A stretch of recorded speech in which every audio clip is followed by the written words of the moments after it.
Hello again, and welcome to our book study on 10x is easier than 2x. Um, Today, we're going to continue our discussion of chapter 4. We left off last time, we broke on page 158, where the heading is Define Your Fitness Function. Because prior to that, the chapter had primarily been about the difference between living in the gap and living in the gain, and how you measure your progress, how you measure yourself, and that you can and should only measure yourself against where you were in the past, not where you wish you were, because you're never going to reach the horizon, in a nutshell.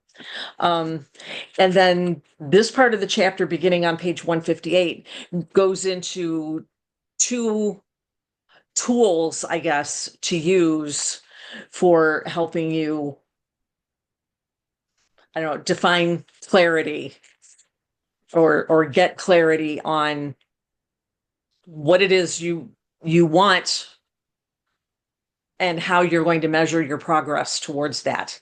I think. Would you agree that that's an accurate nutshell, Christy? For sure. Like you said, I think that the first half of the chapter was all about the gap and the gain. And they've Mm-hmm. written an entire book on that. So to squeeze it into half of a chapter is huge. And I think really the next part that we're going to talk about leans into the importance of measuring yourself against yourself, Yes. really taking everybody else out of the measurement stick when you're measuring yourself, and also how tiny um shifts can, he tells the story, and it's funny. I've heard this story multiple times because he and I are Dr. Benjamin Hardy, not Dan Sullivan, are members of the same church. And he tells the story of the German pilot Dieter Uchtdorf, who is one of the leaders of our church. So I've heard this story about, hold on, do you need me? Uh, yeah, but can you check the expiration date on this? I don't know. I got you that new mouthwash. Oh, Use the new okay. mouthwash. Thank you.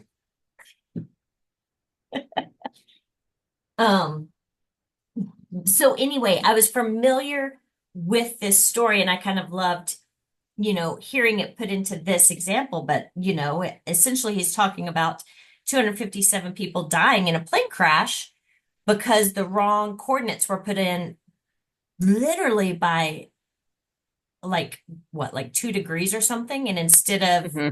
landing in their area, they crashed in Antarctica.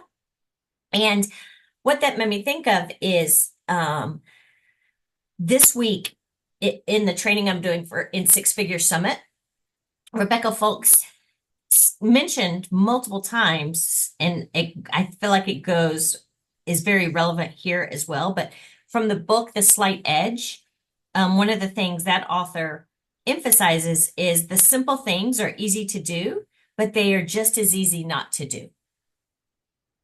And I think when it's the simple things, they are kind of our first to kind of fall off. And it's those little things, especially in our business, that will put us like 2 degrees off, Mm-hmm. which today may not be a big deal, but in, I can look back at my business and it had huge growth for 5 years. And then I probably pivoted a couple degrees of how much I was putting into it. And now, almost 5 years later, I'm way off course and I'm having to put in new coordinates, do new things in order to redirect and get to a place of growth in my business that I want to be. Um, and I think it Yeah. applies to so many things. Our weight, right? Like Yes. we can go no sugar, and then when we decide to let it back in, it's maybe a cookie at an event. And then before we know it, 2 months, 3 months down the road, we can eat a whole sleeve of Oreos and not even think about it, right? Like Right. it's tiny. And so realizing hey, this seems like nothing. And this isn't even hard because what we do for a living in network marketing, it's not hard. Once you Right. get past the like fear of rejection and things like that, like it's not hard tasks. Right.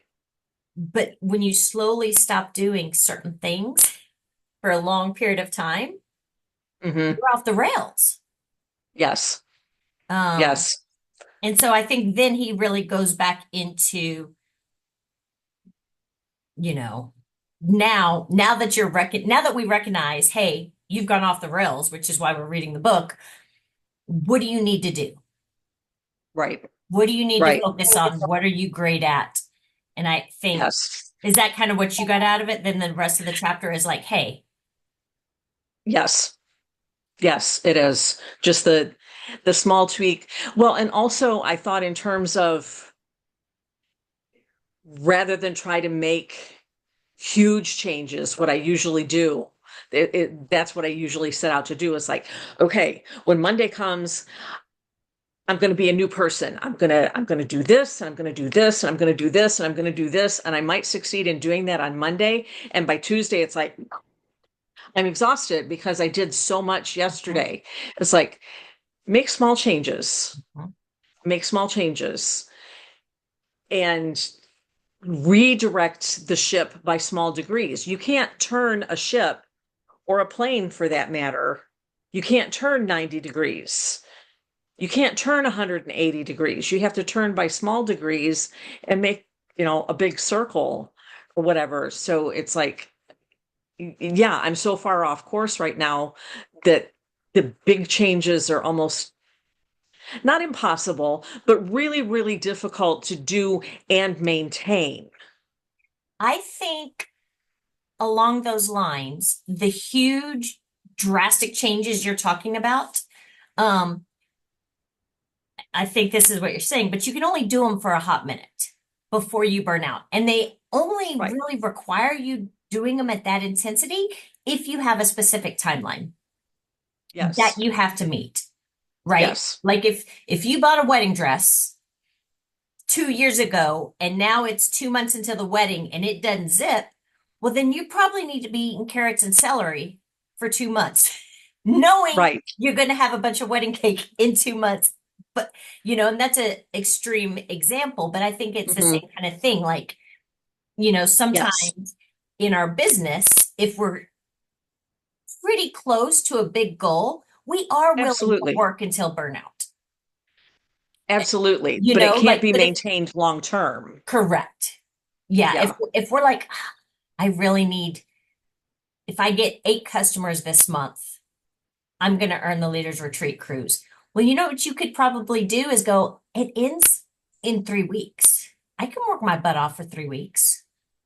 Right. I could absolutely message enough people to get 8 customers in 3 weeks if it means I'm going to be on the cruise because you know that there's a break in sight, Right. and I think here really it's like you said, like let's make small changes. And there are exceptions. Like if I knew right Of now, course. Angie, that you were 8 customers away from being on the cruise in February, I would be on you every day. Right.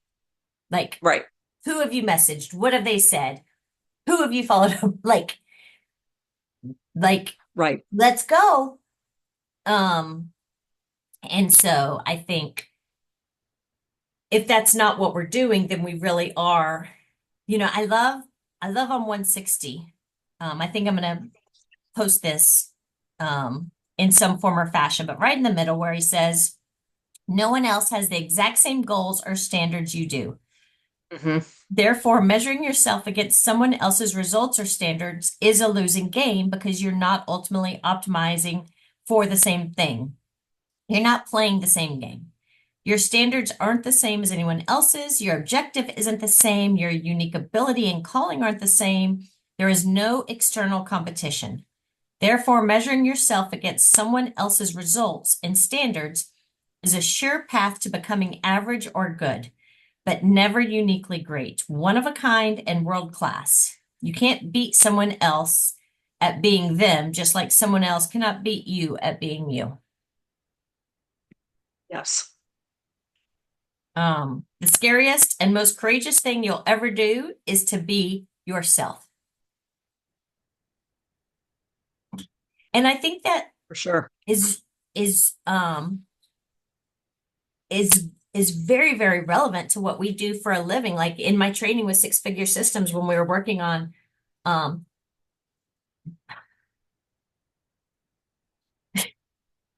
branding in network marketing, branding it's you. You're not creating a Plexus brand. You're Right. branding yourself and you're sharing that brand, and that causes you need to be vulnerable. You Hmm. need to share your unique ability, your unique story to truly connect. When there's 200,000 people selling Plexus, what's going to draw your people into you once Right. you've extended past your war market? Right. And it's you being uniquely you. But if nobody knows who you are and nobody knows anything unique about you, you don't have a brand, Right.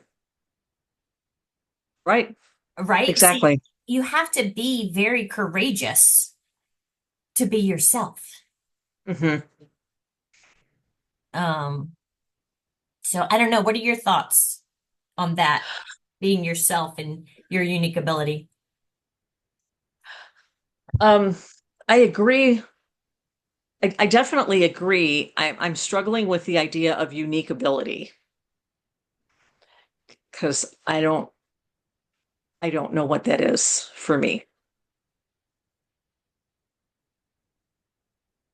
Someplace in the chapter he said the thing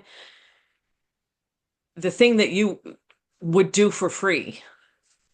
Something about figuring out how to get paid for the thing that you would do for free because for you it's ultimately play. Right. Um, you know, in my opinion, unique ability really it's kind of your story. Mm. It's, you know, um, It's the 10X's you've been through in the past. I think so, that Hmm. nobody else has been through. It says your unique ability and calling aren't the same. Um, and so I think, like when I think of my calling, I think of what should I be working on to fulfill my divine potential that God put me on earth to do. Hmm. Um, and I think then I have to use my unique ability to accomplish my calling. Um, That makes sense. that's kind of, and I think, you've gone through things I haven't gone through, and I've gone through things you haven't gone through. And Hmm. that's what makes us unique. I think I truly, truly believe that um, we're all as unique as our thumbprints, as our fingerprints. And I think God put us on earth to do something that nobody else could do. And I think in order to do that, we often have to step out of our comfort zone. Hmm. I think if you look around and you think, am I doing something right now that nobody else could do? And if the answer is no, in multiple people could be doing exactly what you're doing right now, then Hmm. we probably haven't leaned into our unique ability enough yet, Hmm. because you are on this earth to do something that nobody else could do. So what is that? What trials and tribulations have you overcome that have prepared you to do something for someone or something or some organization that nobody else could do. And I think sometimes maybe like I see Plexus as a path to help me accomplish the things that I think I'm here to do, Okay. to earn the money Hmm. with Plexus or to help others earn the money to do things um that I'm here to do that take influence and money. You know, I could volunteer at a soup kitchen every day of the week. At the end of the day, I'm scooping soup. Could I do more if I was putting homeless people? What if I had enough money and enough homes that I could put these homeless people that actually wanted to get off the street in a home with food? Hmm. Well, then I'm doing something much bigger than volunteering to scoop soup. And I don't think that I'm not, that's not my calling. I think my calling is in the foster care system. But I think that that's just an example of, Hmm. I think each of us have something on our hearts that we're supposed to do, and it probably takes money to do it at a high level. Does that make sense? Yes. Um, And I could be and way, way, way off, but I just think, you know, like my husband, he's never done it, but if we had enough money, I don't know what that number is to him. I don't know that it exists, but he has always wanted to help dads going through a court system fighting for half joint custody of their kids because mhm. he got so ripped apart and he had plenty of money for great lawyers and everything and there's and it still was a horrendous outcome. And he that's where he has empathy towards almost nothing Mhm. else but his unique things that he's been through. He has always said, one day I want to start a charity that provides great attorneys for these dads. And some of them don't deserve great attorneys, but there are some dads out there that are getting really screwed because they're male. Right. And so that's his, I have zero desire to do that. That's Right. not, I don't need to make gazillion dollars because I want to do that. I don't. Hmm. So, does that, I mean, what are you thinking? What's popping up in your head of something maybe that's, That's just it. I don't have anything that pops up in my head. have you ever asked for it in prayer? No. Well, and I always felt like my calling was to be a teacher. Mm-hmm. Um, I got burned out on that. And, I did that for 24 years. I touched thousands of lives. Mm-hmm. I'm I'm unclear on what I'm supposed to do now. I would probably say pray about it. And what I always, when I hate saying that because I feel like it's such a generic thing to say, but whenever I tell anybody that, I always follow it up with, and then shut up. Hmm. Don't pray about it and then go start doing the dishes and laundry and like pray about it, ask, and then maybe read some scriptures or read something enlightening, journal, open the space for God to answer Hmm. you. And you might have to ask more than once. And it might come in little bits and pieces until all of a sudden it's this big grand vision. You know, it might come in certain exposures to things where you're like, I would like to make a difference there. Hmm. And then as you learn more, you'll probably look back one day and go, if I hadn't been a teacher for 24 years, I would not have been prepared to serve this organization in the way that I am. Yeah. I don't know. That's what Yeah. has worked for me. No, that makes sense. And I do believe in answered prayer because I've had a few occasions in my life where I was at a crossroads and, God, what should I do? What am I supposed to do here? And I've had a couple occasions where I got pretty clear answers. I think when you truly are open to an answer, Mm. you get it. You know, in the Bible, it says, knock and you shall receive. Yeah, It doesn't say wait at home for somebody to knock on your door and give you an idea. right. It says knock. You know, he already knows. He already knows what it is for you, but you have to want to know. Yeah, yeah, Huh. definitely. And then I think it goes into on 161, you know, your fitness function is different from anyone else's and it's highly specific. What are you ultimately going for? What are you optimizing for? You know, what level of capability and results do you want to develop and master?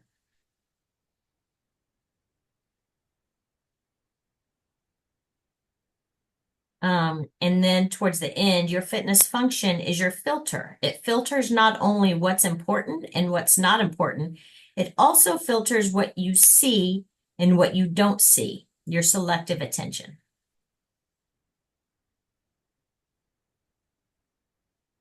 Yeah, You know, it's going to help you decide what you say yes to and what you say no to and what you spend your time on. Um, right. and what do you think? I agree with you. I don't know. It's very cloudy for me. And to be downright honest, and this feels incredibly selfish to say out loud. It's like, what if I feel like I have fulfilled what I was supposed to do by having taught for 24 years and I just want to be?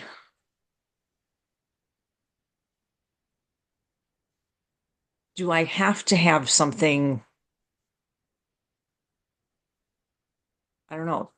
Do I have to have a goal? Do I have to have something I'm working towards?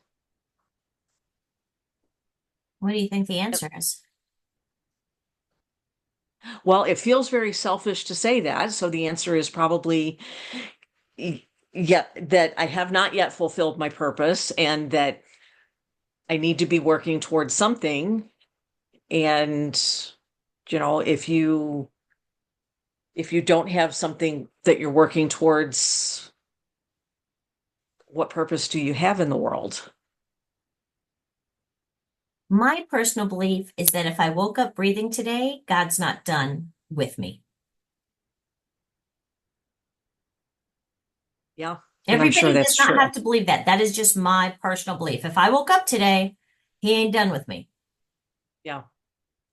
And by doing nothing, I probably am not in any way doing what he wanted me to do that day. Yeah. He's probably going to give me another chance tomorrow. I believe that we are each living, breathing human things, and living, breathing things grow. Yeah. Rocks don't.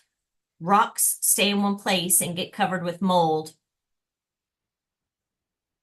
or get slowly shaved away if they're in water. Mhm. And trees grow. They have their seasons. Could you be a tree during the winter right now, kind of hibernating and gathering nutrients and gathering good things so that you come out and bloom beautifully in spring? For sure. I don't think we always need to be pushing hard. Mhm. I Not am that always way. going 10x. I am that way, but I am Mhm. an Enneagram 1 to the nth degree, and that's just I have been like that since I don't ever remember not pushing.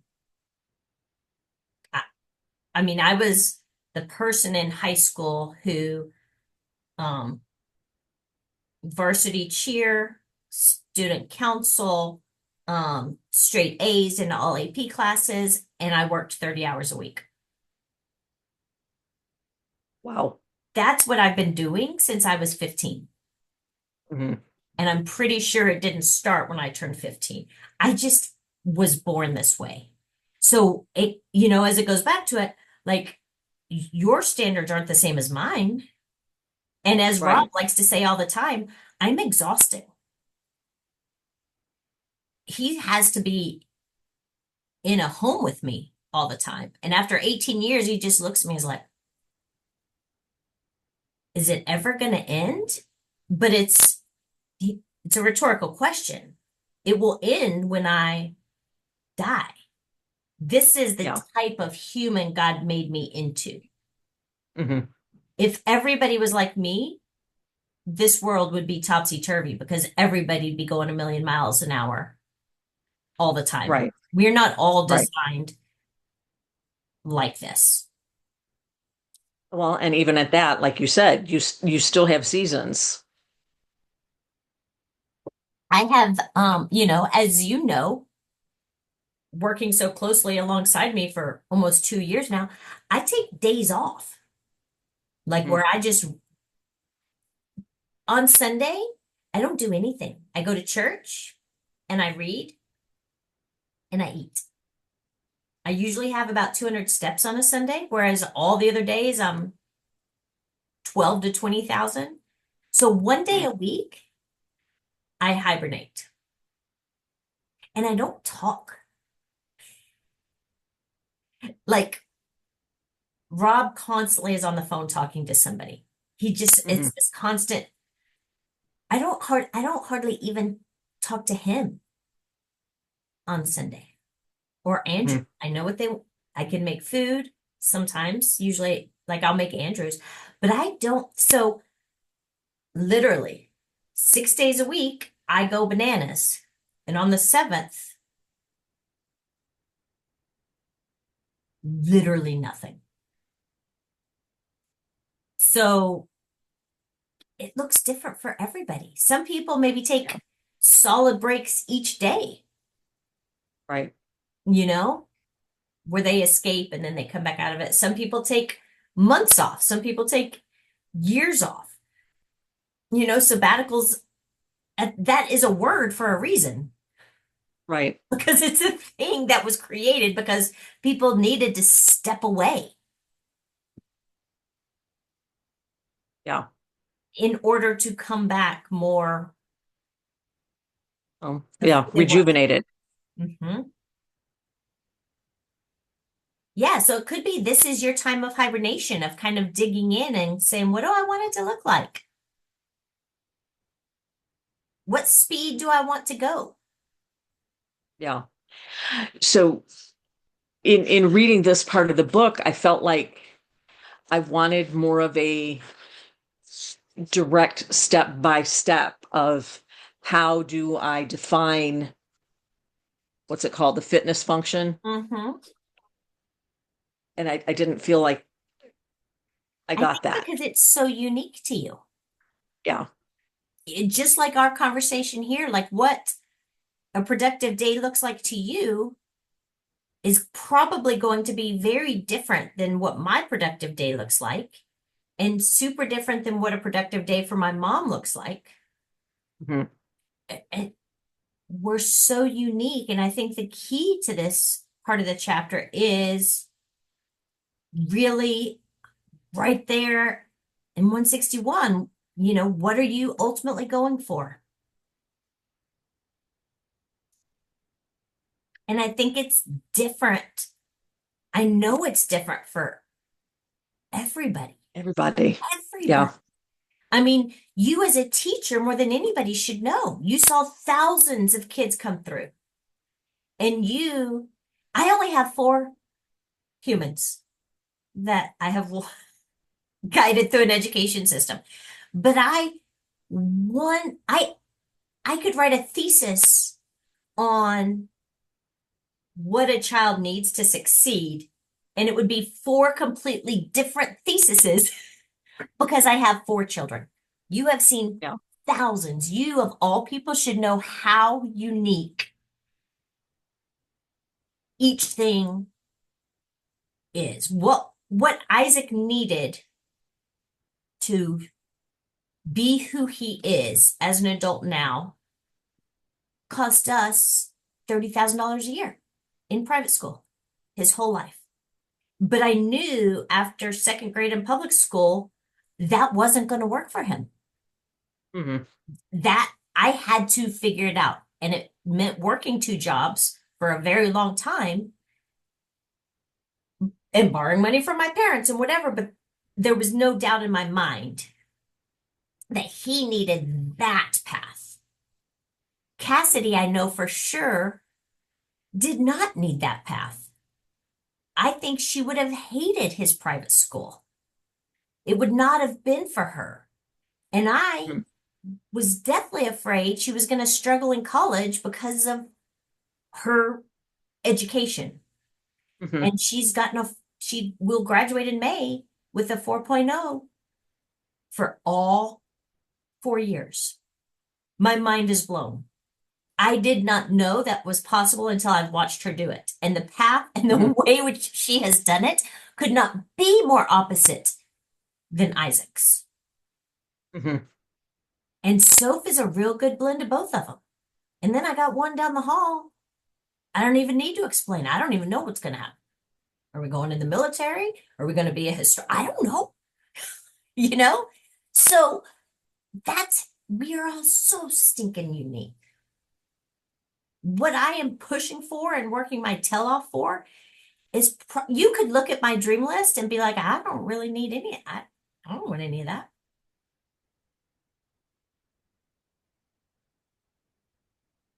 You might like 1 or 2 Yeah. things on my list, but I guarantee you wouldn't fall in love with my list. Right. Just like I probably wouldn't fall in love with your list. I wouldn't look at your list and be like, this is worth working hard for. And you likewise wouldn't. Right. That's true. And so I think that's why we're just so stinking unique. But the key of what I really think he's trying to get across is know yourself. And I think that's where your block is. You're blocking Yeah. okay, I did what I thought I was supposed to do, and I did it Hmm. really well for a long time. Am I done now? And you're probably not. Probably not. You probably have a whole nother realm of thing. It's like people in the military that join when they're 18 and they get out at 45 or 50 and they're like, I still have another 40 years to live. What am I going to do now? Well, and that's interesting you should say that because I did have a revelation recently. I'm going to be 60 on my next birthday Okay. in March. And for a long time, I've been thinking, I'm almost done. I'm almost done. I'm almost done. And then I realized I've got 30 years to go You're only because the two-thirds of the way women in done. my family live into their 90s. I still have a third of my life to go. 50% of what I have lived so far, I still have in front of me. Mhm. I'm not done. Now's not the And time that, to I throw in mean, the I'm towel. just talking, this was in the last 2 weeks Yeah. that I had this thought. I was like, I'm not done. Not even close. You might have needed a solid break after you retired. But I would say now it's okay, let's go. What do I want to do with the last third of my life? That's a lot of years. Yeah, it is. Even if we take off the last 10, because you're going to be all slow and not wanting to do anything, that's still Right. 20 years. I mean, Yeah. look at, Stop it. each time I've been lucky enough at different Emerald extravaganzas to bump into Patty and Coach Cuevas, who were the first in Plexus. They are so old. Like if you don't really get up close to them, you only see them far away. They're old. I Mhm. one time asked Patty, I was like, what is it like when you open your back office and like the entire company of like what does that number look like? And she looked at me and she goes, I don't even know how to open my back office. I'm so old. And she wasn't, coach is like, that's right. We just keep showing up. Like, but the entire company is underneath them and Sheila Medina. Right. And they were, the company's only been around for 15 years. So they had to have been in their 60s when they started. And now they're multimillionaires. You think that's what they thought they were doing when Sheila tried to sell them a breast check kit from Mary Kay? Right. I mean, that's how Sheila why she started is to be able to Yeah. get into health fairs, to have a vendor booth because there was already a Mary Kay person that would sign Mm. up before her. So she started Plexus to go to vendor booths to get one under the Plexus name, but she would still sell her Mary Kay stuff. Ah, That's the only okay. reason she did it. Yeah, I didn't know that. And that's all we I, sold was the I breast have check wondered kit how and she, the lotion. I have wondered how she went diamond on breast check kits because that's not even consumable. Nope. That's what she did. She joined Mhm. so that she could take part in Vendor fairs. vendor fairs. Because everybody else was selling Mary Kay. So she would use it to get people in, sell Mary Kay, and then, so for sure they never saw this coming. Never saw it coming. What was she ultimately going for? She was going for making money. You know, she found a workaround to sell what she knew already, Mhm. and it turned into something that never would have happened at Mary Kay. Right. Right. No, my mom is and she's an inactive Mary Kay consultant. She orders for herself and me. Is it? Yeah, and and you just don't know. Like she knew Helen McFadden from Mary Kay, but Helen McFadden had sworn off network marketing because she made it so high up in Mary Kay. And then the way they do it is if when somebody underneath you makes it to a certain height, they take them out from underneath you. So her income took a huge dip. They took her car away, all of that. Not because the guy quit, because that person got so good, they moved him to another place. And so she's Yeah. sworn off network marketing. And Sheila was like, this is different. Helen called Sonia. So there's your 1, 2, and 3 diamonds right there. Because, you know, whatever they were going for. And all Helen and Sonia had sworn off network marketing because they were in so much debt from Mary Kay.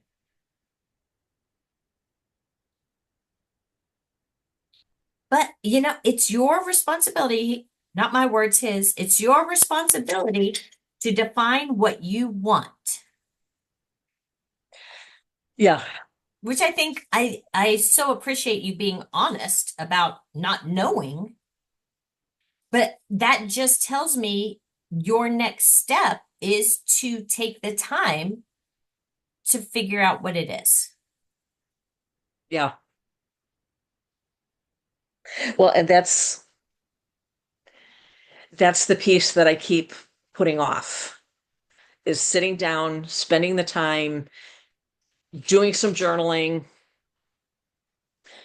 sitting down in these bullet lists of questions that show up in this book, other books that we've read. That you I never really answer. I never really answer. Yeah. That might be something to discuss in therapy. Why do you have a blockage from digging into the next phase? That would be good because I don't do the therapy homework either. Girl, at least you're showing up, but um, Yeah.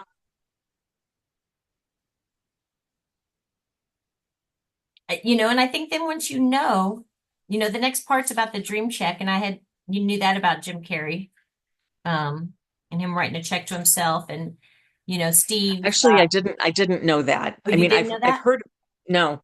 I've heard that concept of, write a check to yourself. I didn't know it about Jim Carrey. Of course, I'm not a huge fan of Jim Carrey. I don't care for his humor. I don't I either. don't. I don't either, but I had read that before, and Steve Harvey is very similar. Steve Harvey left his family and lived out of his car for either 2 or 3 years in Hollywood, sending every penny he made back to his family and spending nothing on himself, continuing to audition, audition, audition Wow. while living in his car, you know? Wow. Yeah, I Um, didn't know that about him either. yeah, and do you know the story of the land that he bought? Mm-mm. And I'll have to send it to you. It's in one of Okay.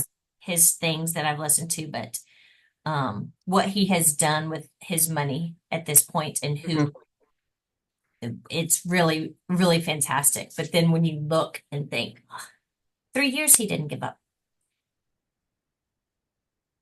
Yeah. Um, Yeah. and I'll tell you what pushes me, and it won't be what pushes you, or maybe it will. I don't know. I have my list of things that I want for me, for my family, for children about to age out of the foster care system. There's a lot. There's a lot that I want to do. And while my husband is very, very successful, I don't, he will always make more than enough money to provide a great life for us, right? We'll always have cars, we'll always have a home, we'll always put our kids through college. Like I have, because of him, so much more than millions of people in the world, right? But Mhm. the dreams that I have written down that I feel like I'm supposed to achieve cannot be accomplished, I don't think, with his income ever. And when he asks me, hey, have you thought about getting a job? I think yes. And I think maybe I would make $150,000.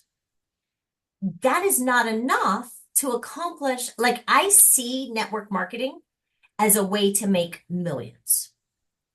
I see it as a way to make more than brain surgeons. And so when I look and think the best brain surgeons went to school for almost 20 years, like by the time you're a neurosurgeon,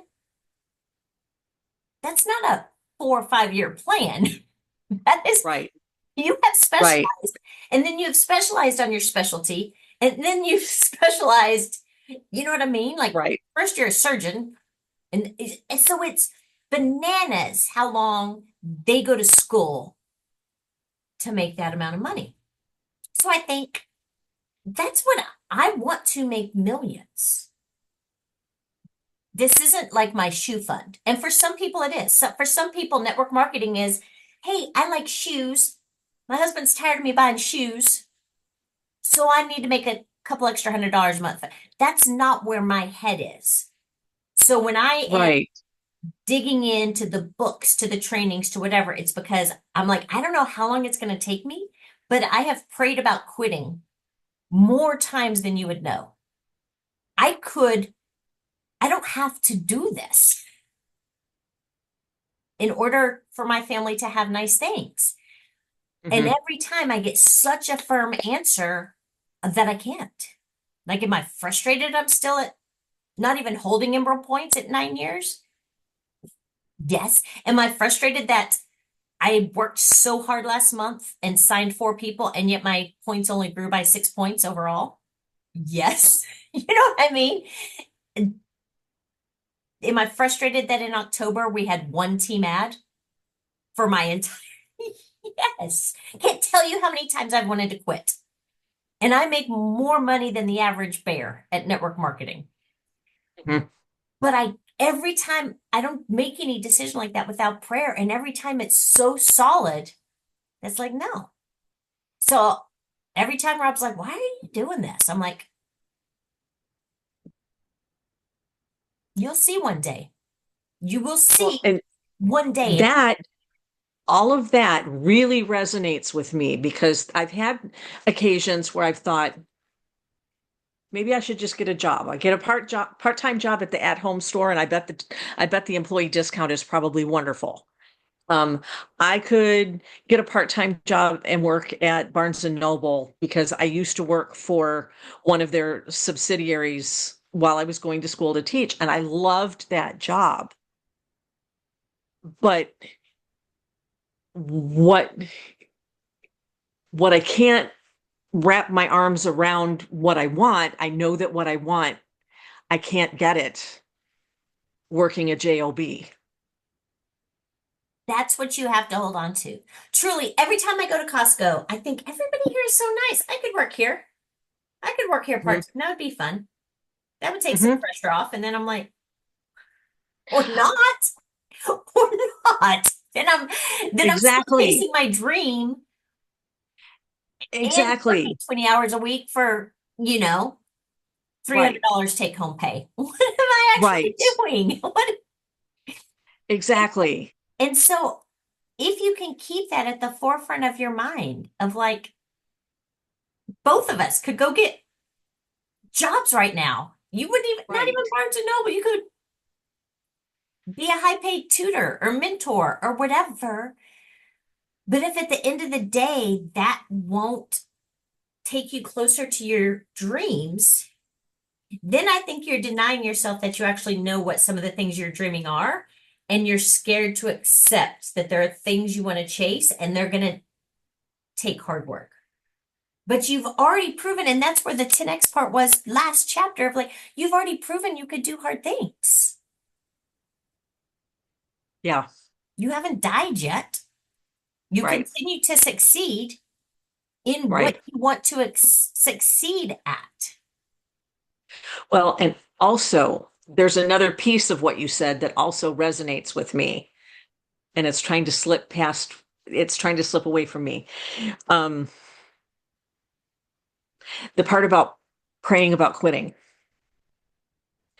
Anytime I start seriously thinking about quitting, Plexus, something happens positive within my business that I don't even really have to put any effort into. Something falls into my lap that says, nope, you're not done with this yet.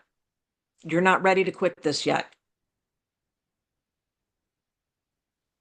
I believe that God answers prayers typically through Mhm. other people. Yes. And they don't know that they were an answer. They don't know that you prayed about it. Right. You know what I mean? Right. My prayer life is not, okay, let me be perfectly honest. My prayer life is non-existent. Okay. So that, I guess, is where I need to start. Only if that works for you. Rob is not a prayer. He is a sit out in nature. Mhm.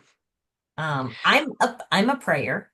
Are you just out of the habit of it, or did something happen that caused you to stop? I've not ever been consistent in prayer, but when I do pray, things happen. He's always right there. It doesn't matter how long you've ignored him. Now, that much I know. That probably has been proven to you multiple times. Mm, yes. And so then I think it's you deciding to open your heart up to what you're supposed to be doing, Uh, you know, and be open to where it comes from. I've never, my huge passion where I feel like I'm born to make a difference is with children about to age out of the foster system. I have actually never met someone about to age out of the foster system, but certain books I've read over time have mhm, taught me so much about that time period for many of the children that are in the foster care system. And it hits me so hard. And I mean, I just finished like my 100th book of the year. We're both active readers.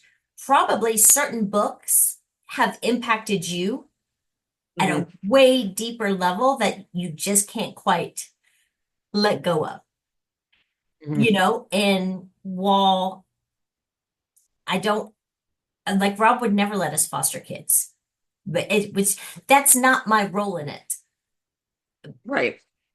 But my role, I think, is, I visualized it, I've dreamed about it, I've written about it, I know exactly what it looks like. He will never make enough money at a job for me to do that. Mhm, And I would never make enough money at a job to ever do that. right. So I don't think it's an accident. Like when I look at everything, I don't think it's an accident that I lost my job in the NHL, that I stumbled upon this, that I grew quickly and easily, and now I'm having to work my charm. I don't think any of it's an accident. And I think I make the decision every day to not give up and to dig in and figure out what can the Ambition Coalition, Rebecca and Melissa did a podcast, their newest one that just went out. It's only like 11 minutes. I'll send it to you if I want, but it's like the most dangerous words are, I already know that. Four most dangerous words are, I already know that. They said, because sometimes you're saying it and you're just not learning new things or Mhm, even new takes on things or new ways to do things because you're like, I already learned it. I already know that. But oftentimes you're not taking action on things, you know, because you already know it. And you get lazy about doing the mhm, simple, easy things in your business. So it mhm. talks about like, do you already know it and you're implementing it and you're growing at a rate you want to, or are you not growing and still choosing not to learn something new or to lean in because you already know it? Yeah. Something I love so much is the amount of diamonds that are in this six-figure summit with us. Because you would think you already hit the top, but continuing to learn and grow, that's why you woke up today breathing. Mhm. And it's going to look different, but you have to decide and be open to what's it for. Because as soon as you figure that out, every time you think about getting a job at Barnes and Noble, you'll be like, even as a manager, what do they make? $24 an hour? That's not an income of dreams, No, you it's know? not. And I also don't want to be the United Healthcare CEO who just got gunned down this morning. He makes millions and he just got shot in New York City. That was an accident. I'm just going to be over here peddling probiotics until I've peddled so many that I am paying for college for a gazillion foster care kids. That's what I want to do. Or I'm paying for them all to have a place to go to for Christmas and Thanksgiving and college and Yeah, that's what I was thinking, a college education. Because they age out of foster and too all many of a of the sudden they're families, just and they're done foisted with them. out upon the world. Yeah. Yeah. I And think foster care kids should all have free college educations. Like they've done their time. The world has shit on them their whole life. enough. Yeah. Send the kids to Yeah. college. Give them a chance. It's the easiest way Yeah. for them to break the cycle. Pay for them to go to Agreed. trade school or college. Because otherwise, yeah, I can't, I could talk about it forever. But really, what I really want to do is make millions so that I'm writing checks. Where do you want to go to school? Go. Yeah. Because that changes generations. Yes. And Yes. if bugging people to buy my pink drink can change generations for even 4 families, that's hundreds of people over the next Mhm. few decades Right. that will live differently because I put my fear on the back burner to do that. So I do. Sometimes I just want to watch Netflix and eat ice cream, but that's for Sundays. Right. That's for Sundays. Yeah. Well, we covered a lot of deep stuff, Angie. Yeah. For sure. So,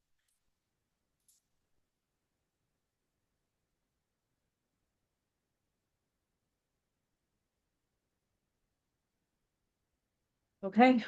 I think look at in closing,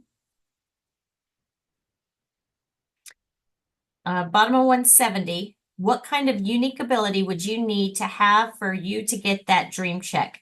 So really, what does your dream check look like?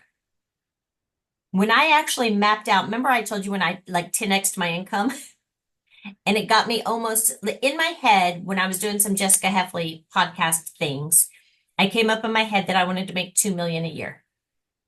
And then I 10x'd my income. I did the numbers and it came to like 1.8 something million a year. And I was like, okay, I'm on track. I would like to earn 2 million a year. And then I spent time writing out exactly where that 2 million would go. Mhm. Very precisely, like this much to tithing, this much to taxes, this much to this. Because I wanted to know, is 2 million a year enough for me to do not just what makes me happy, but what sets my heart on fire and what I think God put me here to do? Mhm. And more than 2 million would be great. But it turns out when I did the math, I need to make $2 million a year. That's my dream check. So spend some time this week figuring out what is your dream check. And that's how I came up with mine. I literally wrote out if I wanted to do this, and this in 1 year, how much would I have to earn? And while if I told my husband right now my goal is to make 2 million a year, he would laugh at me. I Mhm. kind of feel like it's not a mistake. I just don't know when it's going to happen. And at 51, I got a solid 39 years. Even if only for 1 year I did that, Right. wouldn't that be remarkable the lives I could change? Yeah. So, could you commit to doing that? Tell me again what that was and let me Coming write up, it down. coming up with your dream check. So, backing into how much you want to earn in a year by writing down the things that you would like to have happen each year. Okay. Figuring out my dream check. Yeah. Okay. And if you Sounds don't good. have a specific, you could put X amount to charity. Right. You know, even if you haven't decided, because to me, that just means this is the amount that is going to go towards for me, it's the foster. I think I actually wrote down how many kids I was going to pay to go to college. That, you know what I mean? So you don't Yeah. have to know what that is. It could just say charity. And then you spend more time digging into what that looks like, but you will already have a number in your head that you're working towards. Because one of the things I think might be that other book I'm reading about heaven being in your finances, but it talks Mhm. about having a plan. And most money books say that. Like Dave Ramsey's simple teaching is give every dollar a name, have a zero-based budget at the beginning of the month. And so this, I think, talks about, in that other book, talks about it's basically a zero-based budget for your God-sized dreams. So if I'm doing all of these things, and again, I included tithing, I included trips, I included taxes, I looked at the tax rate. If I make 2 million a year, what are my taxes going to be? Like all of that I put in there Mhm. so that I really actually had an amount that would, in my head, I'm like, this is what I'm working for. That's not hey, I want to be diamond, because there are diamonds making 500,000 a month and there are diamonds making 8,000 a month, right? Like that's not a number to aim for. It's just a Right. rank that goes on your lanyard once a year. Yeah. I Yeah. can't wait to Well, see. because there are diamonds not holding rank at diamond. There are jewels that walk the stage every year that are not holding rank. I think it's not discussed often enough. I think it's discussed more often now than 5 years ago, but there are diamonds walking you get to walk the stage of that rank for 5 years from hitting it once. So you could only hit diamond once and never again and still get to walk the stage as a diamond for the next 5 years. Oh, I didn't realize there was even a limit on it. There is a limit. That's it. So I can't wait to see what's you're going to pay for with your dream check. Okay. All right. All right. Anything So else you we want will to be add? back. Next No, week, we'll do next week, chapter five. chapter 5. Oh, and it's not even too long. Right. 23 pages, including the Yep. takeaways. All right. Yep. So, all right. I'll talk to you soon. Have a good week. All right. Bye. Bye.